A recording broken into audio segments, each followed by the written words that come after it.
Welcome to Our Girl Relationships. On this channel, we discuss day-to-day problems people face in their lives. Let's start with the video. My in-laws and I are on good terms. I like them very much and they've been very friendly and accepting of me ever since my wife and I started dating. Things haven't remained at their initial friendly tone considering that we have 4 kids together and have been married for over 16 years. I can safely say that I've upgraded to the position of an actual son and family member, not just an in-law.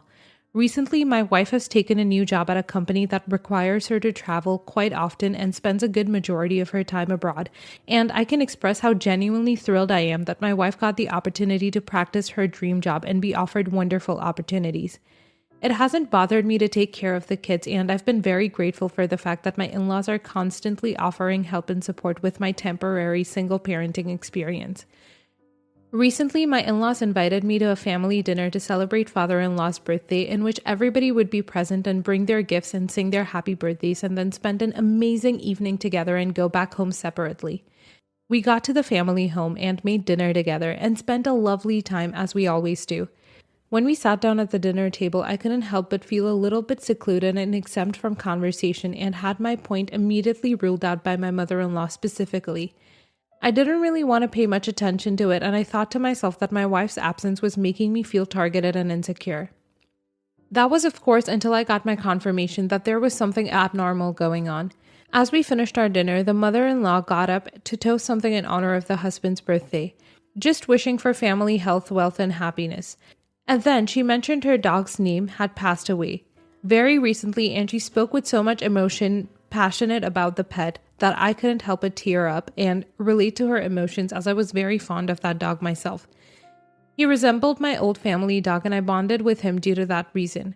I constantly requested that my wife ask to let me walk him or babysit him, and when my in-laws couldn't take care of him, I was basically going above and beyond just to make sure I spend time with him and be reminded of the memory of my now dead childhood pet.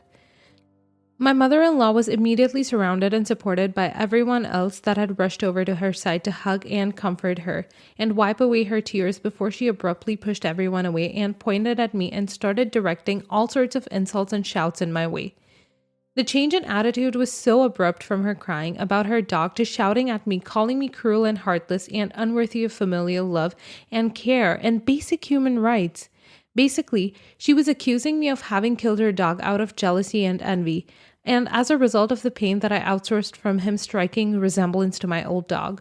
She assumed that all the times that I had asked to walk him were the result of my wife forcing me to do so instead of it being on my own request. She thought that I never really truly liked him. And when my wife went on this work trip, I took advantage of the opportunity and killed him so I would no longer have to commit to her requests. Obviously, that was insane, and my puzzled expression only pissed her off even more. She went on telling me how dare I, have the audacity to play confused when I killed and hid him somewhere off so no one would find him, and then she cried out loud, begging me to let her know where I had buried him so she could give him a proper burial. I was very puzzled and confused to say the least, and that quickly changed as I became defensive and saddened by the fact that everybody seemed to believe her. Glances and glares at me started changing to judgmental and hateful. My sister-in-law and her husband even took their chairs that were by my side and transported them to mother-in-law's side of the table. My sister-in-law then walked up to me immediately after supper was served and told me that I should probably go home and have the kids sleep over with her kids. And honestly, I was too puzzled to argue against it, and I was genuinely distraught by what happened. I went home that day and experienced one of the saddest evenings of my life.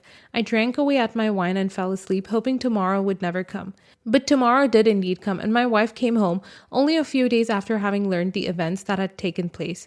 And she tried contacting her parents to let them know that it wasn't her who convinced me to walk the dog or take care of it, and that I genuinely would never do such a thing because I actually love the dog with my whole heart. They refused to believe her and called her co-culprit in the murder of a dog that was considered a family member. She stopped talking to them, seeing that I was no longer invited nor welcome at my parents-in-law's house.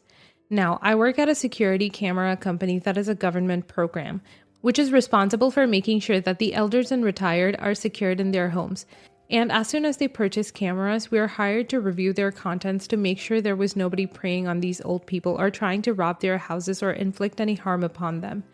And only 3 or so weeks after these events took place, I was hired to look through the security cameras of a neighboring house to my in-laws. I wasn't exactly thrilled about the gig, but didn't give the situation too much care because I know that I'm innocent and they're free to think of me whatever they want. I started reviewing the footage on the cameras to make sure there was nobody doing anything suspicious and tending to my job.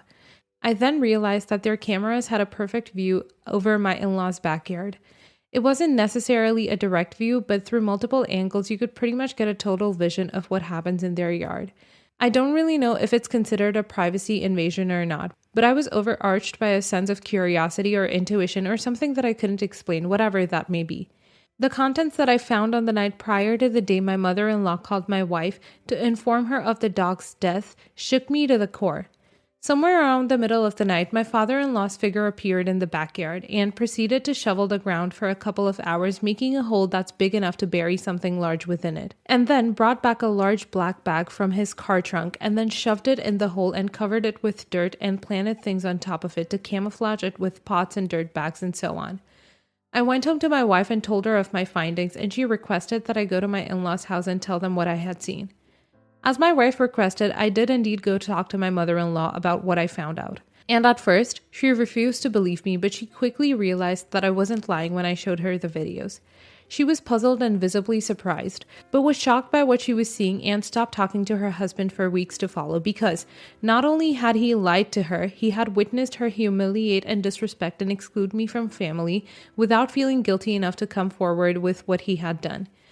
His excuse was that the dog had died because of a heart attack, and he didn't find it in his heart to be the one to tell the mother-in-law that he had died under his watch. And so he found that the best solution would be to pin the blame on me and have me basically kicked out of the family. Everybody in the family did apologize for having such an intense and unnecessarily rude reaction to the situation. But I don't think I can ever go back to being close to them because all it took was an assumption for everybody to just drop me. These events were genuinely so abnormal and something that was so out of the ordinary for the stable, steady life that I've always lived. And quite frankly, I've learned so many lessons from this that I would have never learned otherwise. In a sense, I could say that I'm grateful that it happened, but it sure left its mark. Not the a-hole. There's so much to unravel here. Father-in-law is such a horrible person for throwing you under the bus like that. I don't think mother-in-law would have blamed him considering how much he loves the dog, and she would have grieved properly if he had told her that your in-laws seem like a snaky group of people that you should rightfully cut off. Your wife is a champ for standing up for you even when she wasn't here to witness anything and cutting them off in your defense. I wish your relationship all the best. Not the a-hole. Father-in-law is clearly a coward and a terrible person. The mother-in-law isn't a saint either because she blamed you and pierced things together just to pin things on you and point her fingers at you. Those insults came from a profound place and you're right for never trusting anyone the same ever again. Not the a-hole. I'm pretty sure this is considered invading their privacy considering the fact that you didn't just observe. You uploaded these videos and showed them to mother-in-law. Regardless, it unraveled a truth that saved you from a lot of pain in the ace, and it was worth it after all. Next story. So my neighbor across the hallway has 2 sons, 11 male and 5 male, who get home from school at different times. Within the span of 1 week, there have been 2 incidents where the eldest wasn't allowing his kid brother to enter. First incident, I had to call the police to report a lost child because no one was answering the door and the kid was standing outside his door banging and crying his eyes out. Young one had no way of contacting anyone as he didn't have a phone nor a spare key to let himself in. Second incident. This happened more recently within the 1 week span as the kid was left outside the door again. But this time, there was a driver's aide involved and she was effing pissed, banging on the door and such. No answer at the door and I-29 female opened my door to see what was happening. The driver's aide flat out said that she would contact Child Protection Services should this situation repeat as this has been ongoing between the school and the mother. The aide allowed me to keep the kid at my place until the mother got home, even put up a note on the door. 2 hours passed and still no luck with waking the eldest.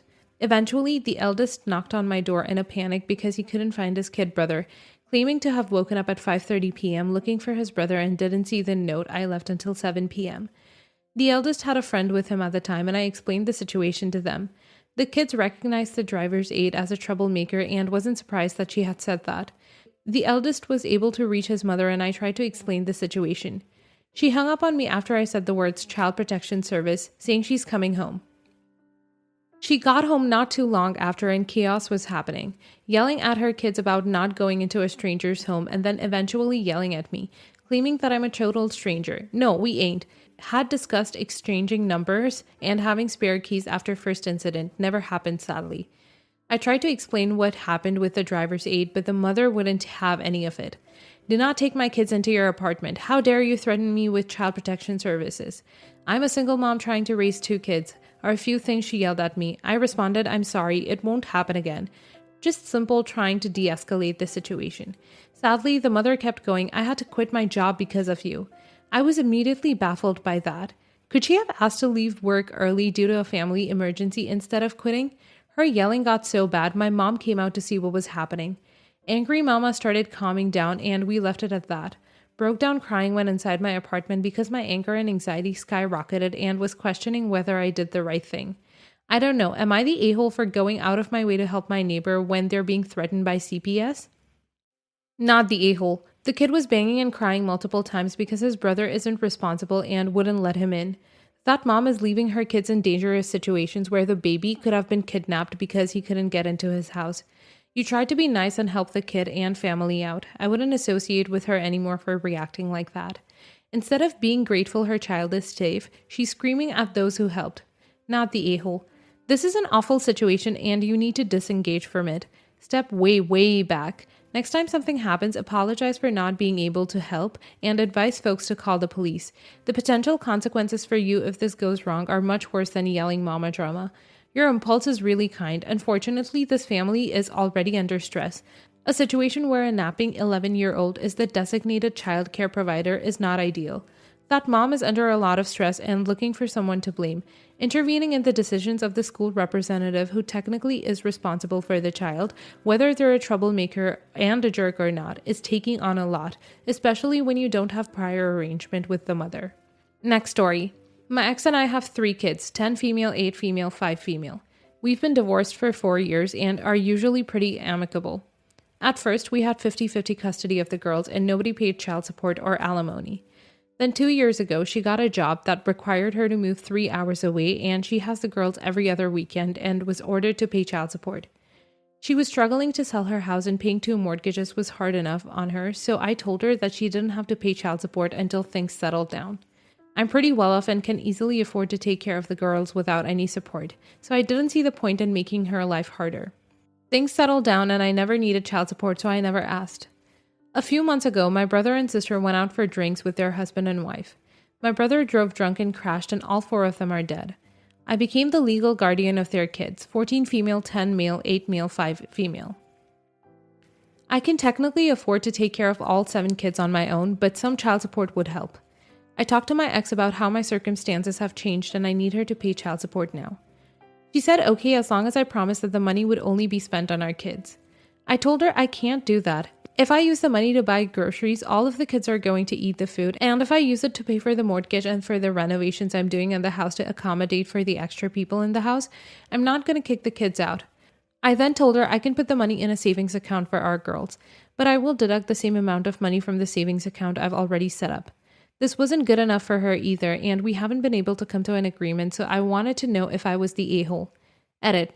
I texted my ex and told her I'm giving her a week to send a check for this month, and if I don't have it, we will go through the courts for regular child support and back pay. Wow, that took a turn mid-post. I'm so sorry for your loss. Not the a-hole. I think you just tell her that you're needing her to comply with court orders to pay for child support. Groceries feed your kids. The mortgage puts a roof over your kids. The fact that other kids also live here now isn't her concern. She doesn't get to dictate what you do with the money, and obviously you're not taking the money and allocating it into an account earmarked for a specific kid that isn't hers. Since she hasn't complied with the court order, tell her you'll get your lawyer involved and take her back to court. This is the overall problem with being nice and lenient with the order. You gave her an inch and now she expects a mile. Not the a-hole. Go to the court, or if you're in the US, file with your State Department or Family Services free of charge and get the court-ordered support enforced. I'm not sure where you live, but if you live in the US, you should be receiving survivor benefits from Social Security for your brother's children. I made the same mistake you did and let my ex slide on some payments when he hit a rough patch job-wise. Later, when he was doing well, we ended up back in court, and sure enough, he used it against me and said that I told him he didn't have to pay child support. Long story short, it all worked out in the end though. Not the a-hole for a couple of reasons, but I do hope folks learn from your mistake. As soon as she could afford child support, you should have taken it. It isn't for you, it is for the kids, and as primary caregiver, it is your job to look out for your children's interest. Even if that child support was going into a rainy day fund for medical needs, a college fund, or any number of things, it is her responsibility to plan for and pay her fair share. You are definitely not the a-hole for asking it now, in light of your new circumstances. She does not get a say in how you spend the money. There is no magic wall that you can put in place to direct dollars earmarked for your kids into solely their stuff. Households don't run that way. Her child support is to supplement your household expenses, and that's why courts treat it as a calculation, a payment, and that's it. There's no monitoring for a reason. As long as your children are getting their needs met, which it sounds like they are, she doesn't get to tell you how to spend the money. I would stop talking with her about it. Remind her it is her obligation to pay.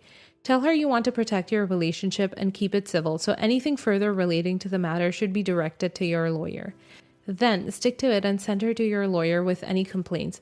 As someone that had a contentious divorce related to money, alimony, and child support, the best thing I ever did was stop talking directly and start letting lawyers handle it.